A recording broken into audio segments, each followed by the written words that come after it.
तो भाई लोग, आज हम बात करने वाले हैं लुकिसम के चैप्टर नंबर 336 के बारे में। और आज की वीडियो की शुरुआत में हम देखते हैं सैमुअल जोहान के पीछे से आके उसको कहता है, हे क्या तुम पंक्शन के बारे में जानते हो? पंक्शन सब सुन के अभी जो जोहान होता है काफी ज्यादा सीरियस हो जाता है और कहता है, अबे ओए तूने अभी अभी क्या कहा? और यार पंक्शन का नाम सुन के सिर्फ जोहान ही नहीं बल्कि सवाल भी काफी ज्यादा हैरान होती है। सैमुअल अपने मन में सोच रहा होता है, पंक्शन तो वही ग्रुप है ना जो पहले ड्रग डीलिंग किया करता था। आखिर ये दोनों इस ग्रुप का नाम सुन के इतने ज्यादा हैरान क्यों हैं? सैमुअल कहता है, अरे मेरी गलती है, मुझे लगा तुम्हें इस बारे में पता होगा जोहान। लेकिन जोहान गुस्से में सैमुअल का कॉलर पकड़ लेता है। सैमुअल एक हरामखोर वाली स्माइल के साथ कहता है, लगता है तुझे सच में इस बारे में नहीं पता। थर्ड एफिलिएट पहले पंक्शन को ड्रग बेचा करती थी। जोहान बहुत ही सीरियस होकर कहता है, हे सवाल, जो कुछ भी ये कह रहा है मुझे समझाओ। शॉल अपने मन में कहती है, क्या समझाऊं? आखिर इसको क्या समझाऊं? शॉल कहती है, मुझे डर है शायद मैं तुम्हें इस बारे में नहीं बता पाऊंगी। मैं नहीं जानती कि तुम्हारा क्या कनेक्शन है पंक्शन के साथ। बट इतने में ही जो जोहान होता है शॉल की बात को काटते हुए कहता है, मुझे चुपचाप से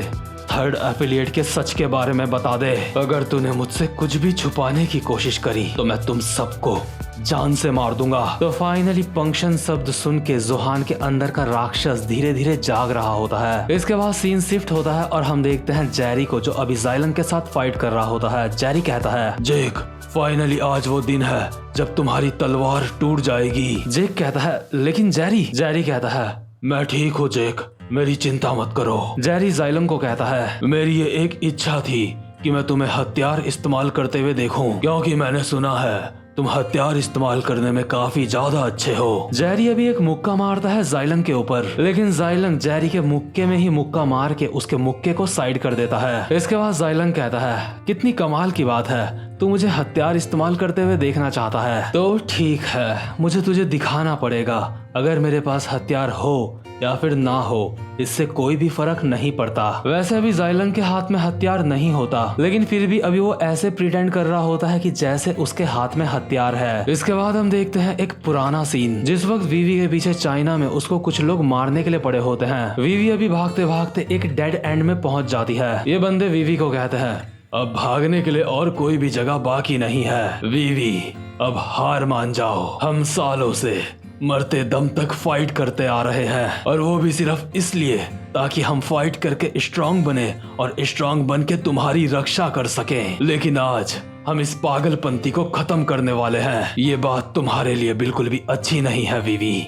जो तलवार तुम्हारी रक्षा किया करती थी आज वो तुम्हारे ही खिलाफ है। और ये बंदा वीवी के ऊपर अपनी तलवार से एक अटैक करता है। इससे पहले कि इस बंदे की तलवार वीवी को काटती, तभी अचानक से यहाँ पे जाइलन आता है और इस बंदे को मार के साइड कर देता है। जाइलन कहता है, मुझे माफ करना, मुझे देरी हो गई आने में। वीवी कहती है, तुम आखिर तुम कौन हो? जाइलन कहता है, मुझे माफ करना, मैं बस एक मामूली सी तलवार हूँ जो आपकी रक्षा करती है। जाइलन यहाँ पे आने से पहले भी काफी सारे बंदों से लड़के यहाँ पे आ रहा होता है जो वीवी को मारने आ रहे होते हैं। जाइलन कहता है, मैं जानता हूँ मुझे कोई भी अधिकार नहीं है डायरेक्ट आपके चेहरे में देखने का। वीवी कहती है, अरे तुम तो वही हो। जाइलन कहता है, प्लीज आप दूसरी तरफ अपना मुंह कर लो और इन सबको मेरे ऊपर छोड़ दो। वीवी अपना मुंह दीवार की तरफ करके कहती है, कि क्या तुम उन लोगों की तरफ नहीं हो? क्या तुम्हें भी इन लोगों की तरह हमारे ऊपर गुस्सा नहीं आ रहा है? आखिर तुम मेरी मदद क्यों कर रहे हो? तो तुम तो इन्हीं लोगों के साथ के हो, है ना? अभी जो जाइलन होता है उसकी पूरी बॉडी में कट्स के निशान होते हैं। जाइलन कहता है, मुझे भला आपके ऊपर गुस्सा क्यों आएगा? मैं तो अपने आप से नाराज हूँ क्योंकि मैं यहाँ पे जल्दी आपको बचाने के लिए नहीं आ पाया। अभी जो बंदे यहाँ पे वीवी को मारने के लिए आ रखे होते हैं उनमें से एक कहती है, हमारा कांटेक्ट हमारे सारे भाई बहनों से कट चुका है, मुझे लगता है यहाँ आने से पहले इसने पहले उन्हीं को मारा है। इसके बाद दूसरा बंदा कहता है, ओए बच्चे, नहीं, एक मिनट, तेरा नाम जाइलन है ना? तू नंबर 89 है। आखिर तू एक ऐसे इंसान के लिए अपनी जान देने के लिए क्यों तैयार है जिसको तेरा नाम भी नहीं पता? जाइलन, अभी देर नहीं हुई है, अपना फैसला बदल ले। और ये जो बंदा होता है ये होता है टी ग्रुप का लीडर, जिनको बोला जाता है चियोन गार्ड्स, और इस बंदे का नाम होता है ची एन लंग। ये बंदा कहता है, हमें टी ग्रुप को तबाह करना होगा। टी ग्रुप जिस तरह के काम चियोन गार्ड से करवा रहा है हमें उस पर रोक लगानी होगी। और जो जाइलन होता है वो भी चियोन गार्ड का ही एक हिस्सा होता है। जाइलन कहता है, मुझे माफ करना भाइयों, मैं बस तुमसे एक बात बोलना चाहता हूँ, मैं तुम्हें वीवी तक नहीं पहुंचने दूंगा। और जाइलंग अचानक से चियोन गार्ड के 4 नंबर के बंदे के भाला मार के उसको काट देता है। और जिस तरीके का हमला उसने चियोन गार्ड के 4 नंबर के ऊपर करा होता है, वो सेम वही अटैक अभी जेरी के ऊपर करता है। बट इस समय उसके हाथ में उसका भाला नहीं होता। और आई थिंक अगर उसके हाथ में उसका भाला होता तो जेरी की हालत अभी काफी ज्यादा खराब हो चुकी होती। बट बिना भाले के भी जो जेरी होता है उसके मुंह से खून निकलने लगता है। इसके बाद हम पास्ट में देखते हैं, जो बाकी के 3 चियोन गार्ड्स होते हैं वो एक साथ जाइलंग के ऊपर अटैक करते हैं। लेकिन जाइलंग अपने भाले से इन तीनों के ऊपर अटैक करता है और कहता है, मैं तुम लोगों को वीवी तक नहीं पहुंचने दूंगा। और वही प्रेजेंट मोमेंट में जो जाइलंग होता है जेरी के पेट में एक मुक्का मारते हुए कहता है, मैंने अपने भाइयों को जान से मार डाला, अपनी बहनों से अपना मुंह मोड़ लिया, मैंने उन सबको खुद से अलग कर दिया। मैंने इतनी ज्यादा मेहनत बस इसलिए नहीं करी है कि तुम जैसे बदमाश आके मुझे हरा दें। जेक अपने मन में सोच रहा होता है, क्या इसके कहने का मतलब ये है कि इसको हथियार की भी जरूरत नहीं है हमें मारने के लिए? भले ही जाइलंग के हाथ में अब भी हथियार नहीं होता, लेकिन फिर भी वो ऐसे प्रिटेंड कर रहा होता है जैसे उसके हाथ में हथियार है। इसके बाद सीन शिफ्ट होता है और हम देखते हैं कुछ बंदे उस मूर्ति को देख के बात कर रहे होते हैं जिसके आगे जाइलंग ज्यादातर खड़ा रहता है। हे, ये तो डायरेक्टर सिमिटार की मूर्ति है ना? क्या जो इसके साथ यहाँ पे इतना खतरनाक हथियार रखा हुआ है, इसको ऐसे ही छोड़ना सही रहेगा कि कहीं कोई इसको चोरी ना कर ले? दूसरा बंदा कहता है, आखिर इतने भारी हथियार को कोई चोरी कैसे करेगा? तुम्हें पता है जो एग्जीक्यूटिव्स हैं वो भी इसको ठीक से इस्तेमाल नहीं कर सकते। अगला बंदा कहता है, तो डायरेक्टर जाइलोंग इसको कैसे इस्तेमाल करते हैं कि क्या वो कोई सुपर ह्यूमन है? दूसरा बंदा कहता है, मैं सिर्फ इतना जानता हूँ कि जिस तरह से वो इस हथियार को चलाते हैं, अगर वो बिना हथियार के भी वैसे ही अटैक करें तो उनको फिर भी हराया नहीं जा सकता। और अभी हम देखते हैं जाइलंग को, जो बिना हथियार के जेरी को मारे जा रहा होता है। जाइलंग अभी जेरी के ऊपर हावी हो रहा होता है और जेरी अपने मन में सोच रहा होता है, ये सिर्फ मेरे साथ खेल रहा है जैसे कि मैं कोई खिलौना होऊंगा। मैं बस चुपचाप से यहाँ पे ऐसे खड़े रह के इससे मार नहीं खा सकता। और जेरी एक उछल के मुक्का मारता है जाइलंग के ऊपर, लेकिन जाइलंग अचानक से जेरी के ऊपर एक अटैक करता है जिससे जेरी को ऐसा महसूस होता है जैसे वो कट गया है। बट जाइलंग के हाथ में कोई हथियार नहीं होता, इसलिए जेरी कटने से बच जाता है। लेकिन जेरी को ये महसूस हो चुका होता है कि ये अटैक काफी ज्यादा खतरनाक था। जेरी अपनी जगह पे रुक जाता है। जाइलंग कहता है, क्या हुआ, तू रुक क्यों गया? क्या तुझे कहीं पे कट लगा है? जेरी अपने मन में सोच रहा होता है, ये इंसान सच में खतरनाक है, ये इंसान सच में बहुत ही ज्यादा खतरनाक है। इसके बाद दोबारा से हम एक पास्ट का सीन देखते हैं। चियोन गार्ड का एक बंदा कहता है, हम बस ये चाहते थे कि हमारे साथ भी इंसानों की ही तरह व्यवहार हो।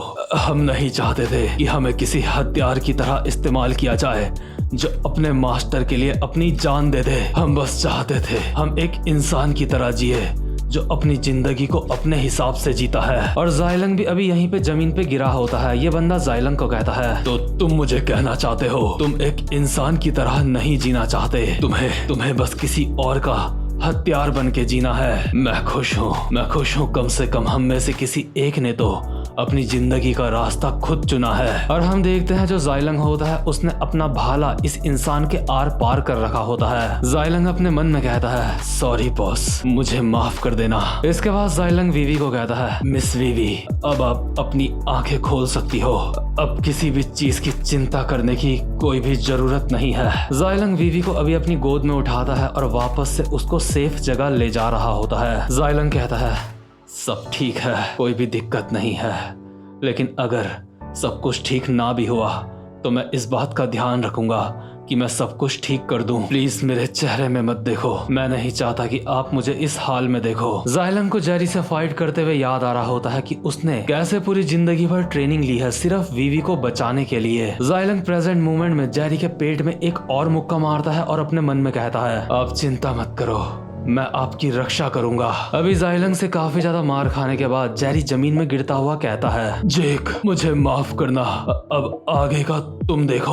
और जेरी अभी जमीन में गिर के अनकॉन्शियस हो जाता है। भले ही हमें दिखाया यही जाता है, लेकिन मैं इस बात से एग्री नहीं करता, क्योंकि जेरी नंबर 2 होने की वजह से कभी भी जैक के सामने अपनी फुल पावर के साथ नहीं लड़ता। और ऐसा हमने उस समय भी देखा था जब उसकी फाइट ह्यूसोंग के साथ हुई थी। जैक के वहां से जाते ही जेरी ने ह्यूसोंग को एक ही मुक्के में निपटा दिया था। और मुझे पूरा यकीन है कि जेरी ने अभी भी ज़ाइलंग के साथ सीरियसली फाइट नहीं करी थी, क्योंकि यार जेरी कोई मजाक नहीं है, उसको हराना इतना आसान नहीं है। ये एक ऐसा बंदा है जो अपने मास्टर के लिए किसी से जानबूझ के भी हार जाएगा। तो इसके बाद फाइनली जेक और ज़ाइलंग एक दूसरे के आमने सामने होते हैं। ज़ाइलंग कहता है, तो तुम्हें क्या लगता है तुम मुझे हरा सकते हो बाउंसर? क्या तू अपनी जिंदगी दांव पे लगाने के लिए तैयार है? जेक एक स्माइल के साथ कहता है, बिल्कुल। वैसे भी इतना दूर आके मैं खाली हाथ वापस नहीं जा सकता। अभी ज़ाइलंग अचानक से एक अटैक करता है जेक के ऊपर, लेकिन जेक भी एक मुक्का मारता है ज़ाइलंग के मुंह पे। जेक ज़ाइलंग के मुक्का मारते हुए कहता है, अबे तुझे क्या लगता है तू ये क्या कर रहा है? मैंने ज्यादा से ज्यादा देर तक लड़ाई से बाहर रहने की कोशिश करी, क्योंकि मैं जानता था अगर मैं जेरी और तेरी फाइट के बीच में आया तो जेरी को ये बात अच्छी नहीं लगेगी। क्या तू देख नहीं सकता जेरी एक कमजोर इंसान है? तेरी हिम्मत कैसे हुई जेरी के साथ ऐसा करने की? ज़ाइलंग अभी अपना मुंह पकड़ के सोच रहा होता है। बिग डील का जेक किम ये जब जेल के अंदर था तो ये खुद को तैयार कर रहा था गन से बदला लेने के लिए। चलो देखते हैं आखिर इसके अंदर कितना दम है। जेक कहता है, आजा हो जाए, अब सिर्फ तू और मैं यहीं पे, देखते हैं तेरे अंदर कितना दम है। और भाई लोग इसी के साथ ये वाला चैप्टर भी यहीं पे खत्म होता है। और अगर आपने चैनल को सब्सक्राइब कर लिया है तो बेल आइकन को भी प्रेस कर देना, ताकि आपको हर वीडियो का नोटिफिकेशन मिल सके। तो भाई लोग अब मैं मिलता हूँ आपसे अपनी नेक्स्ट वीडियो में, तब तक के लिए गुड बाय।